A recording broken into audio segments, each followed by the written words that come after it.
If you were to look in your kitchen right now, I get you to find it. On the label of a supplement bottle, maybe a soft drink, or even, some processed cheese, the words potassium citrate.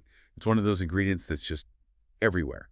But we completely overlook how powerful it is. It's not just some filler. Oh, it's a total silent powerhouse. And that's exactly why we're doing this deep dive. We've pulled together sources that link this really simple compound to everything from how your cells get energy to, well, preventing some major chronic health problems like high blood pressure and, yes, those incredibly painful kidney stones. So our mission for you, the listener, is to really unpack why this thing is so crucial, not just in a lab, but inside your own body. Okay, let's do it. Let's start with the building blocks. What exactly is potassium citrate? I mean, it's potassium, which we know is a vital electrolyte, and it's combined with citric acid. That's the simple definition, yeah. But the real magic is in the synergy between those two. So first, you have potassium itself. It's absolutely essential. It works with sodium to power what's called the sodium-potassium pump. And that little engine, it regulates fluid balance in every single cell in your body. It controls nerve signals, muscle contractions. So it's your heartbeat. Your heartbeat, exactly. It's fundamental. But if potassium is the star of the show, why is it almost always delivered with citrate? I mean, why not just the mineral by itself? What does the citric acid actually do? It does two incredibly critical things. First, it makes the potassium way more bioavailable. Bioavailable, so easier for the body to absorb. Much more efficient. Yeah, your body can actually grab onto it and use it. And second, and this might be the most important part for long-term health, the citrate is a really powerful alkalizing agent. Alkalizing, meaning it makes things less acidic, it raises the pH. Precisely. When you digest it, the citrate metabolizes into bicarbonate. And bicarbonate is the body's #1 internal buffer. It helps keep the pH levels in your blood and fluids right where they need to be.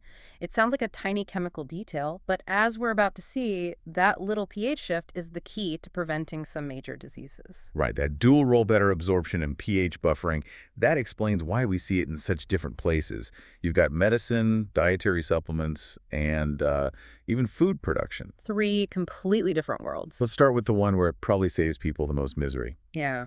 The medical side. For sure. In medicine, potassium citrate is a frontline therapy for preventing certain kinds of recurrent kidney stones. And the sources are really clear on this. It's a preventative measure. It's not for, dissolving a big stone that's already there. Okay, so which types of stones are we talking about? Because not all of them are the same. Right. It mainly targets calcium oxalate stones and uric acid stones. And the way it works is it raises the pH of your urine. It makes it more alkaline.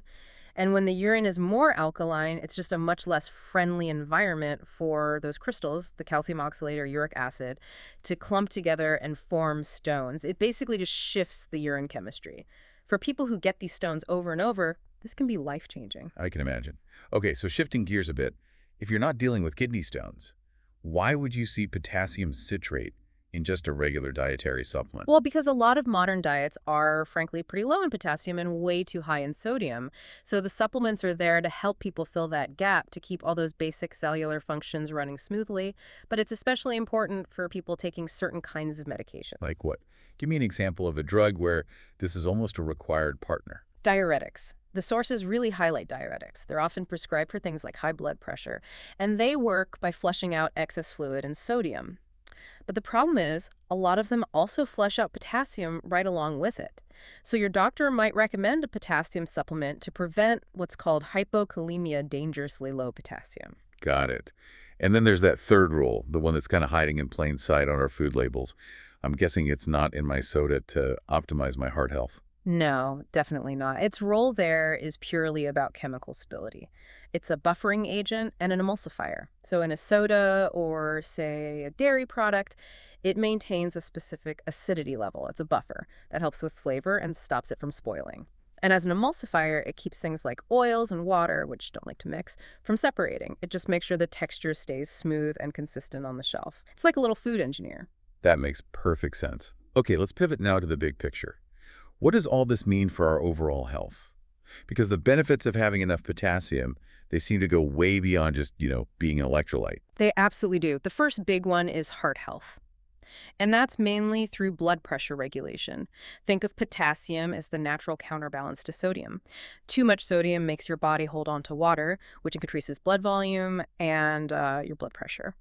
Potassium tells your kidneys to get rid of that extra sodium. And that leads to this mechanism called vasodilation, right? Exactly. Vasodilation just means the widening of your blood vessels.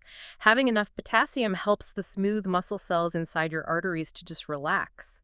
And when those vessels widen, blood can flow through more easily. That lowers the pressure, eases the strain on your heart, and, reduces your risk for cardiovascular disease down the line. That's a very clear, very direct benefit. But the next one, this is the one really surprised me in the research. Bone density. I would never intuitively connect an electrolyte to my skeleton. I know, it's not an obvious link, but this is where that alkalizing effect of the citrate really becomes a defense mechanism. Think about the average Western diet. It's often high in acid-forming foods like proteins and grains, and pretty low in alkalizing fruits and vegetables. This creates what's called a chronic, low-grade metabolic acid load. So our bodies are basically in a constant low-level fight against acidity. All the time. And the body has this brilliant but pretty damaging backup plan. It raids its own mineral reserves, your bones. It starts pulling out calcium and magnesium to neutralize all that acid in the blood. It's a survival tactic, but you pay for it with weaker bones over time. So potassium citrate steps in as sort of an external buffer so the body doesn't have to steal its own calcium. That is exactly the mechanism the sources point to. By giving the body that bicarbonate, it neutralizes the acid load directly. That lets the calcium stay locked inside the bone matrix where it's supposed to be. And this is hugely important for, say, postmenopausal women who are at high risk for osteoporosis. Wow. Okay. And then finally, the one that active people probably notice the most, muscle function. Yes, potassium is the key that unlocks muscle contraction. Yeah. It's essential for the nerve signals that tell a muscle to fire and then to relax. If your levels are even a little bit low, that signaling gets fuzzy. Yeah. And that leads to cramps, fatigue, those awful spasms. Keeping your levels up just ensures everything fires cleanly. Okay, so what does this all mean for you listening right now? If you want to optimize your intake, how do you do it without, going overboard? Well, the first step is always food. You want to prioritize natural sources, and it's abundant. Avocado, sweet potatoes, spinach, lentils, beans, bananas, oranges. The sources also point out that blending these into a smoothie or juicing them is a fantastic way to get a really absorbable dose. And then, of course, you have supplements, which give you that consistent, guaranteed dose. Right. And supplements are great if you have a specific clinical need, like the kidney stone prevention we talked about. But this is where the big flashing warning sign comes up. If you do go the supplement route, you have to be incredibly strict about the dosage. Because the flip side is that too much potassium is very dangerous. So what happens if you overdo it? You can develop a condition called hyperkalemia. That's just a term for excessively high potassium in your blood. Now, for most healthy people, your kidneys are amazing at just peeing out any excess potassium. But if you take in too much too fast, or if your kidneys aren't working properly, it starts to build up. And what does that feel like? What are the symptoms? Early on, it might just be some tingling or numbness, but severe hyperkalemia. That leads to muscle weakness, fatigue, and the most dangerous one, serious disruptions to your heart's electrical rhythm. It can actually lead to cardiac arrest. This is not something to mess around with. So who needs to be the most careful with supplements? First and foremost, anyone with kidney disease or any kind of impaired kidney function. If your kidneys can't get rid of potassium, even a normal dose can become toxic.